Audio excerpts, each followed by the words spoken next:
We'll return to one of our main stories, which is the government plans to increase the minimum standards of energy efficiency in private rented accommodation in England and Wales by the end of the decade. Ministers say the proposals could save tenants £240 a year on their energy bills. Let's find out more with the Energy Secretary, Ed Miliband, who joins us now. Very good morning to you, Mr Miliband. So, how will renters benefit?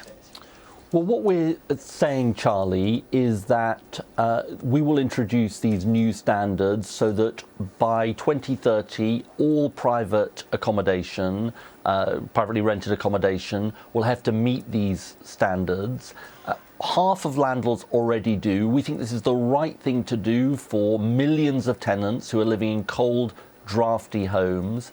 This is a way in which we can cut their bills, but also means they can live in warmer homes. And there's something important here, Charlie, which is this is actually the right thing for climate because it will reduce emissions. It's also the right thing to make working people better off now, and that is what this government was elected to do. So that all sounds very positive. Who's going to pay for the work that's required? Well, landlords will pay. We estimate that this will cost, on average, £6,000 for the landlords who are not currently at the standards. We think that is right. There will be some help available through government schemes for landlords. But I think lots of landlords will want to do this, and in any case, they will have to do it under these new rules. And it's a basic principle here, which is that if you pay your rent, you should be able to live in a decent, properly insulated home. Help me with the numbers here. You say there will be some money available in the form of grants. How much? Well, that's a sort of matter for sort of people applying. I mean, there's two different schemes. There's a boiler upgrade scheme which can enable people to get heat pumps, and there's also a local grant scheme as well. So, look, I think landlords are going to have to foot at least some significant part of this bill, and we think that's fair and right to ask landlords to do that. Previously, when these standards were introduced, when higher standards were introduced, not as high as these ones, actually landlords obviously stepped up and tenants benefited. So landlords facing, I think you use the figure of £6,000 to keep up with this new legislation, they will pass that directly on to their tenants. Well, that wasn't the experience last time when we raised standards, Charlie, and obviously that is something we looked at very carefully in thinking about this policy. I think it's quite significant that we have the backing of organisations that represent renters in putting forward this policy. Lots of landlords have said in the past in surveys that they would meet higher standards through their own savings. So, and also local markets work in different ways. And as I said, half of landlords already meet these standards. So I don't think it will be as simple as that. And as I say, we have the backing of renters for these proposals. OK, a little early this morning, we spoke to Ben Beadley, who's Chief Executive of the National Residential Landlords Association, rather long title, but he gave us a couple of numbers. He said that he thought the cost of what you're proposing would be £20 billion for the sector. He said that there was no way it could be done in any practical sense in less than 10 years. And he was very clear that the costs, in the absence of substantial government, a proportion of that, substantial proportion of that, not smaller grants being made by the government, the costs would be passed on, rents would be higher. He made those points, 3 points, very clearly. I'm bound to say, Charlie, he would say that, wouldn't he? I mean, you know, he's representing landlords. Half of landlords do a good job and have these standards. Half of them don't.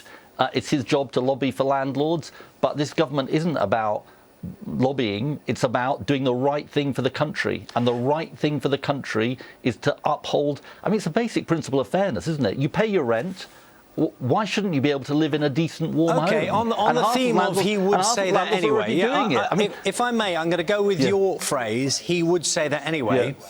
If in 5 years' time I'm in rented property and my landlord tells me that because I've had to pay £6,000 plus to go along with Ed Miliband's rules in connection with what I have to do, your rent is going up.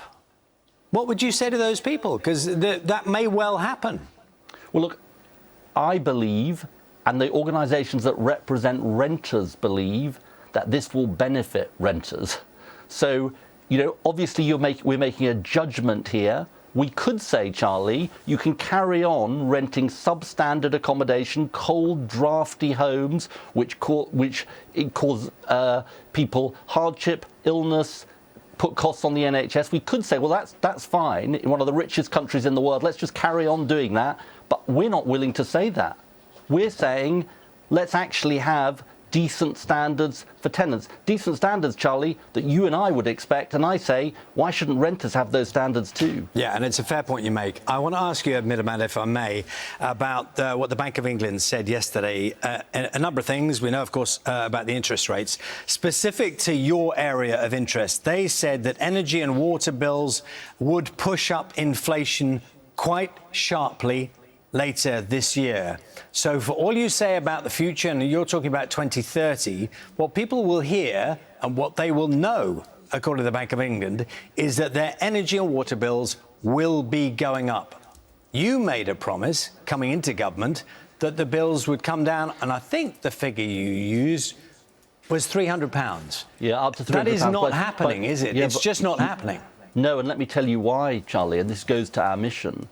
What we're seeing in the global fossil fuel markets is prices up 60% compared to a year ago. That's because of geopolitical events in part.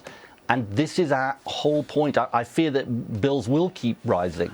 And that this is our whole point, which is the only way to bring bills down, the only way to get control back is to have clean homegrown power that we control. Because at the moment, we're in the grip of markets that we don't control, run by petrostates and dictators. And that is what is happening. So global markets are seeing fossil fuel prices rise, and that is having an impact on British consumers. So this is why our mission is so important. This is why what we said at the election is so important, because the only way we reassert that control is by having this clean homegrown power. As I understand it, you have to leave very shortly, so I'll try and make this quick. You and Heathrow third runway, you used to be against that. And now, are you for it or just going along with the crowd? I'm part of a government that has said it wants to invite applications from Heathrow for a third runway, and it's got to pass strict environmental conditions and meet our carbon budgets. And obviously, I'm part of the government and I abide by collective responsibility. So that is the position, Charlie. So you're pro a third runway, straightforward. You're in favour of it? Well, yes, I'm part of a government that has that position. That sounds like you're trying to obfuscate yourself from the decision-making process. Do you want a third runway? I'm not obfuscating. I was part of the decision-making process, and the decision is, as Rachel Reeves set it out, that's the collective decision of the government. We'll leave it there. We appreciate your time. I know you've got to get on to other things this morning. Much appreciated your time. That's Ed Miliband, Secretary of State for Energy Security and Net Zero.